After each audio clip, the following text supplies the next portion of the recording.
Welcome to 100 Yards Football this morning. I'm your host, Vincent Turner, and today I got my NFL Legend special. The young man that you see on the screen, Homer Jones, wide receiver, New York Giants by way of Texas Southern University. So if you like the video today, please come in and share it. I surely appreciate it here on 100 Yards of Football. And special thanks for my producer, Mr. Logan Landers, for making it happen this morning here on 100 Yards Football. Over the last, I would say the last 2 years, I've been having the honor and the pleasure to do a great videos on a lot of former football players that played at the HBCU level. From Jerry Rice to Albert Lewis to Everson Walls. Now I got another great one today that we don't really talk about how much he made an impact on the game. It's Mr. Homer Jones. Here's a young man. When you look at his career stats, it's mind-boggling. Over 224 receptions, close to 5,000 yards, to be exact, 4,986 yards. But this is the thing that sticks out in my mind.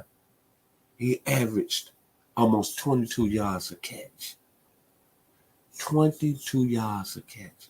And 38 total touchdowns. So when Mr. Jones played in the mid-60s, and of course, he had his greatest seasons in 1967, 1968 with the New York Giants. And he's a gentleman that invented the spike. Throwing the ball down, boom, like that. Researching him, the 22 yards a catch is mind-boggling. It's crazy. And then the school he played at, Texas Southern. Outstanding.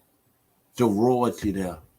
Michael Strahan, Ernie Holmes, Willie Ellison, Warren Wales, Brent Maxey, Jimmy Hines. You think about that. And we don't even mention Homer Jones in a brim of great players that played at Texas Southern or in the National Football League. He was a two-time Pro Bowler in 1967, 1968. But during that era, we always want to talk about, and granted and respect, Bob Hayes, Lance Alworth, Fred Belifikoff, Gary Collins with the Cleveland Browns, Roy Jefferson, Carroll Dale, Fred Belifikoff. But when you look at Homer Jones overall, it's amazing what he did in 1967, 1968. 1967, the gentleman averaged almost 23 yards a catch. 1,209 yards receiving, 49 receptions. Think about this as I say this right now at the receiver position. And the game has evolved around the passing aspect, both on the high level and both on a small school level, high school, college, and professional. In 1967, I'm going to repeat it one more time. Homer Jones had 49 receptions. Let me get it down correct because I want to make sure I'm right. He had 49 receptions, 1,209 yards, and average, I said 23 yards, 24 yards a catch, 13 touchdowns. It's 100 yards, I think, a football field, right? You take what he catches as a receiver, 25 yards, it's going to throw out there. That's amazing. In any era. I'm sorry. In any era. Then he comes back in 1968. His yardage is not that high. 1,057 yards, but 45 receptions. But he still averaged 23.5. Speed. Then a guy, size-wise, was 6'2", 228 pounds. Look at him, built like a fullback. And that skill set, separation A+, explosiveness A+, can take the top off of defense A+, hands A+, route running A+, game changer A+. Homer Jones is one of the most explosive football players that's played in National Football League history. And then think about this. Nicknamed the Rhino. You know what they say about rhinos? Explosiveness. The ones with the horns, explosiveness. But most of all, the size, the power. An average rhino weighs between 1,900 and 5,000 pounds. And that's what Homer Jones was in the 60s, buddy, with the New York Giants. And my greatest memory of Homer Jones, when he got traded from the New York Giants to the Cleveland Browns. Think about this history nugget. September the 21st, 1970. The makings of Monday Night Football. Howard Cosell. First game ever. The New York Jets taking on the Browns. The Jets led by Emerson Boozer, Matt Snell, Winston Hill, Don Maynard, George Sauer, and of course Broadway, Chinchilla Coat himself, Joe Namath.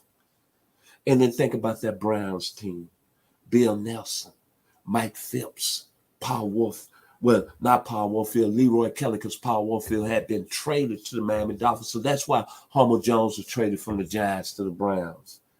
Ben Davis, Angelo Davis' baby brother, and Billy Andrews. Very good Cleveland Browns team. And remember the second half kickoff. Homer Jones took that thing over 100 yards back for a touchdown. And it was electric. And it had snuck up at night. In my residence at the time as a 10-year-old on 763 Dunn Avenue. My parents don't even know it as today. They probably going to get me when I go home for the holidays. Yes, I snuck up and turned the TV on and had it down low. And I saw Homer Jones explode. Browns 31, Jets 21. This is a young man that doesn't get a lot of respect for being one of the most explosive receivers in the National Football League. The university down there in Houston, Texas, down there located in 3rd Ward, Texas Southern University, should honor this young man. And the New York Giants organization. I know it has some great players, from Frank Gifford to Phil Simms to Lawrence Taylor to Carl Banks, Pepper Johnson, Terry Kennard, great coaching Bill Parcells and Bill Belichick. But when I finish today, Homer Jones should be royalty and honored by Texas Southern University and the New York Giants. My man out of Pittsburgh, Texas, Eastern Texas, Homer Jones. So if you like the video today, please come in and share it. I surely appreciate it here at 100 Yards Football. And my final saying and words about Homer Jones. The great four tops. Excuse me. I take that back. The Miracles had a gentleman that was very handsome by the name of the initials SR, Smokey Robinson. Homer Jones. I'm going to the go-go. Everybody going to the go-go. Dun, dun, dun, dun, dun, dun, dun, dun. Dun, dun, dun, dun, dun, dun. Homer Jones was going to the go-go, baby, in the 60s. Career average 22 yards a catch. I'm sorry. Explosiveness.